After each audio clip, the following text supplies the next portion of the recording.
రాష్ట్ర కుమ్మర సంఘం టీఆర్కేఎస్ నల్గొండ జిల్లా ఆధ్వర్యంలో బుధవారం కనగల్ మండలం రెగ్గట్ట గ్రామంలో ప్రభుత్వం అక్రమంగా కూల్చాలనుకుంటున్న కుమ్మరి కులస్తుల వృత్తికి అవసరమయ్యే కుమ్మరి వాములను సందర్శించారు. ఈ కార్యక్రమంలో రాష్ట్ర ఉపాధ్యక్షుడు ఏడుకొండల వెంకటేశం, జిల్లా convener Ratharapu Bhikshapathi, co convener Gangadhar, Venkateswarlu ముఖ్య అతిథులుగా పాల్గొన్నారు.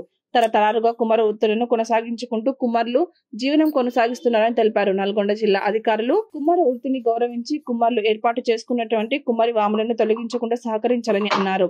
రెగ్గట గ్రామంలో కుమ్మరి వాపులను తొలగిస్తే జిల్లా వ్యాప్తంగా కుమ్మరులు అందరూ కలిసి కట్టుగా ఉద్యమం చేస్తామని హెచ్చరించారు.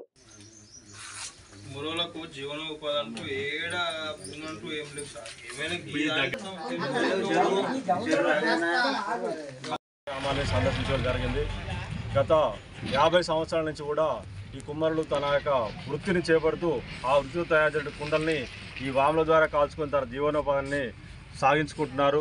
వారందరూ కూడా ఈరోజు ఈ కుమ్మరి వాములో ఉన్నటువంటి ప్రదేశంలో అంగన్వాడీ స్కూల్ కట్టడానికి ప్రభుత్వం వారు తీసుకున్నటువంటి చర్యల్ని ఖండిస్తూ మాకున్నటువంటి జీవనోపాధిని కోల్పోతాము, మాకు ఇది కట్టొద్దు అనేటువంటి వాళ్ళు నినాదం తీసుకొచ్చుకోవడం జరిగింది మేమందరం కూడా. కాబట్టి ఈ గవర్నమెంటు లేదా ప్రభుత్వ అధికారులు తక్షణమే స్పందిస్తూ ఇక్కడ కట్టేటువంటి అంగన్వాడీ పాఠశాలని వేరే ప్రదేశంలో కట్టుకోవడానికి మేమందరం కూడా కోరుతున్నాం. మన జిల్లా నాయకులు అందరం సందర్శించడం జరిగింది. అయితే ఇప్పుడు రేగట గ్రామంలో కుమ్మరావులను కూల్చాలి, ఇక్కడ అంగన్వాడీ భవనం కట్టాలని, వాముని కూలగొట్టాలి, అంగన్వాడీ కేంద్రాన్ని కట్టాలని ప్రభుత్వం ప్రయత్నిస్తుంది. అది విద్యాపరంగా మంచిదే, వాళ్ళు తీసుకున్న నిర్ణయం. కానీ ఇక్కడ జీవనోపాధి చేస్తూ 3 తరాల నుంచి ఇక్కడ కుండలు చేసుకుంటూ వాముల కుండలు కాల్చుకుంటూ వీళ్ళు అందరూ బ్రతుకుతున్నారు. వీళ్ళ జీవనోపాధి పోకుండా ప్రభుత్వ స్థలాలు చాలా ఉన్నాయి.